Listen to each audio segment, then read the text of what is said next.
Now, these are the steps in chronological order for using LinkedIn for your job search and application. And I will go through them step by step, because this is actually all you need to know to land your dream job. I promise that you will learn new, easy and proven methods that will not only get you the job, but also helps you to understand, really grasp the power of LinkedIn for lifelong career opportunities. So without further ado, let's get right to the first step, which is to document the job application process using this free and super easy to use Notion template. And trust me on this one, you definitely want to gather and organize all of the information to streamline the process. Because if you don't, you will keep forgetting and wasting your time scrolling back and forth on Gmail, LinkedIn and the internet. It really gives you peace of mind. Super useful. Alright, so let's say you've listed your top companies. Next up, you want to use the new and powerful LinkedIn I'm interested feature. Search for the target companies page, go to the About section, and then you click on the I'm interested button. Hires within the company can now find your profile when searching for interested candidates. This enables you to express your interest in working for a company without having to apply for a particular position. And after a year, this interest will automatically expire and won't be visible in the recruiter feature. Now make sure to also click follow, so it will appear in the interest section on your profile. Alright, so next up I would like to show you how to use LinkedIn's job search feature to see which job roles have the highest demand. So if you go to jobs, let's enter software developer in the US. 199k search results. Let's filter on entry level, and you can see it's around 88k. Add some target companies, 386. And then check the search results for a similar role.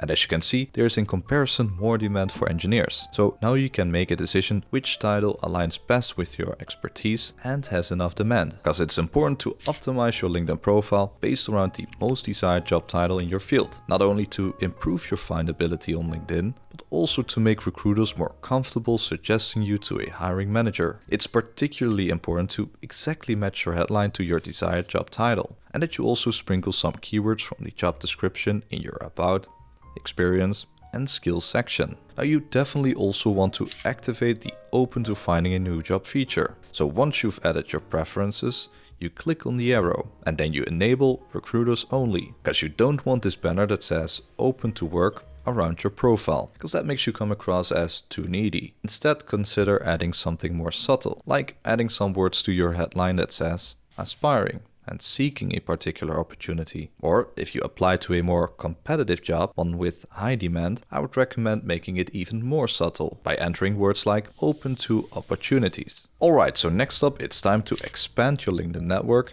and build rapport with professionals in your target companies. Your goal should be to name drop someone in your cover letter, to show recruiters that you already know one of their colleagues and that you did your research. Of course, an ideal situation would be to get a referral.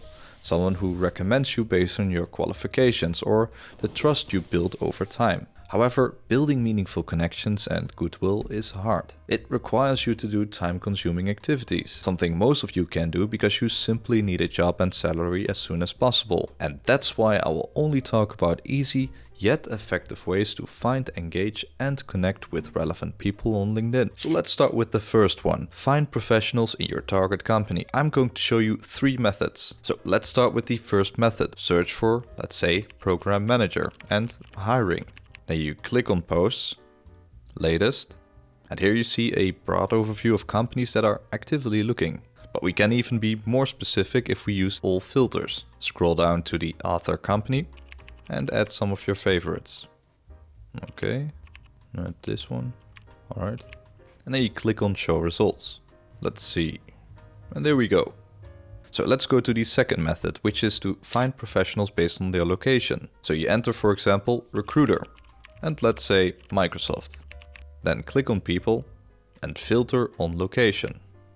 Now, most of these people are currently working as a recruiter at Microsoft in the targeted area. If you don't see enough results like I do right now, that's because you've probably reached your search limit. This limit resets at the beginning of each month, or you can buy a premium package for job seekers. However, you can bypass this limitation by using Google. Enter the following if you want to find, for example, recruiters working at Microsoft in the Netherlands. And as you can see, this method helps you to find thousands of relevant LinkedIn profiles, so you can still search as much as you want. Now, the third and last method aims to find professionals based on their background. So what you could do is go to the LinkedIn page of your university or whatever institution you've attended, and then you click on alumni. And over here, you can add your target company or companies. And perhaps you also want to add a location. And in the search bar, you enter the job title. So let's say Program Manager. Now underneath you can then start connecting with alumni in your target company. So we can do like a name drop in our cover letter. Okay, so if you go to their profile, you can check their activities and see if you resonate with one of their recent posts. Or scan their about, skills or experience sections, because you want to find a mutual interest. Now, this could be a uni's sports team, a club you've both been part of, or a subject of interest that is also relevant for the job role. So let's add a note like this before we connect. And as you can see, it's a simple message focused on mutual background and interest. Don't ask questions or ask for favors at this point, because 9 out of 10 they won't accept your request. Okay, so once your request has been accepted, like you see over here, you send a follow-up message. Hi name, thanks for accepting my connection request. I'm currently doing a bit of research on this position. And then you include a link to see whether I'd be a good fit. Are you, or would you happen to know someone I could have a casual chat with? I want to better understand the day-to-day tasks and responsibilities before I apply. Thank you.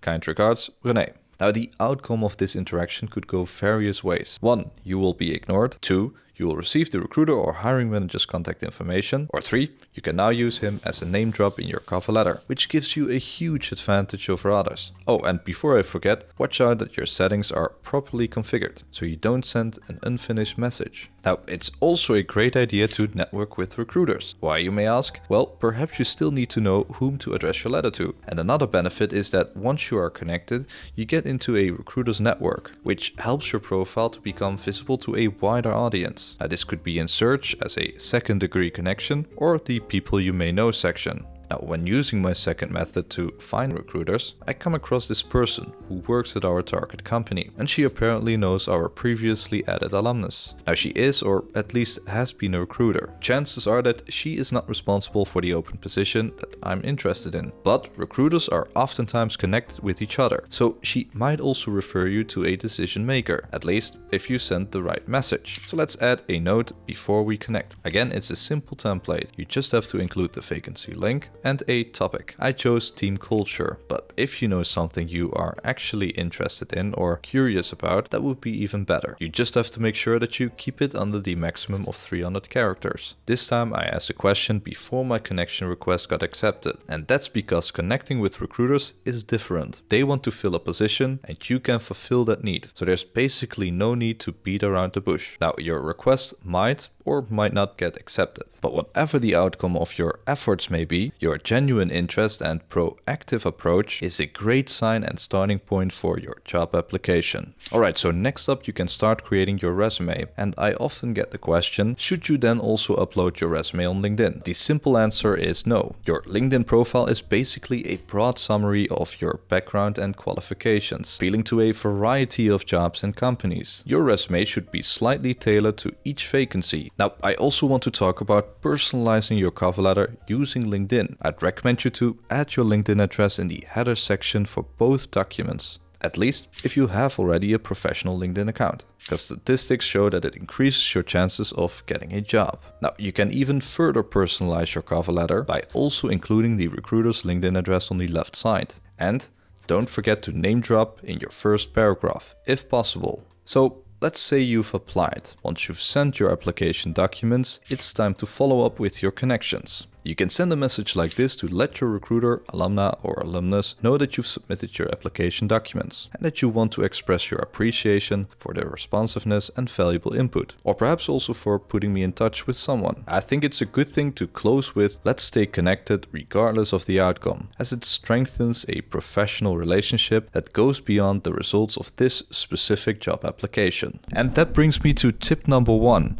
Don't argue with recruiters after you get rejected for a job.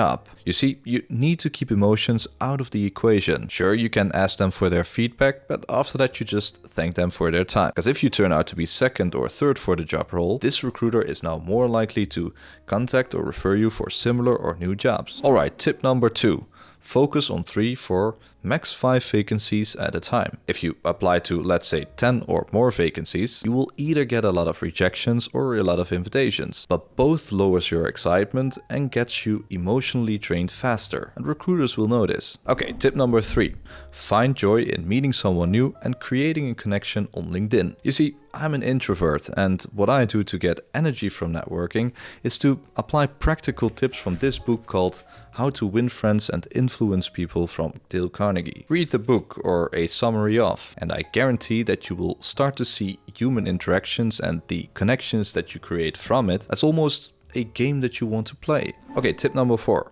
How to deal with 10 plus job rejections. Most people start feeling frustrated, anxious, or inadequate after 10 or more job rejections. That's completely normal and understandable. I want you to realize that your competition starts to feel emotionally drained too. And that's the point that you can really stand out from the rest. Use that as a motivation to push through with positive energy. And if you manage to, I'm sure that you will land your dream job. Alright, now I'm actually rebuilding my own LinkedIn network, and once I have a large following and really understand the best content posting strategy, I will share my insights and make a step-by-step tutorial just like this one, and I will keep you updated on LinkedIn, so stay tuned. Thanks for watching and see you in my next video. Bye!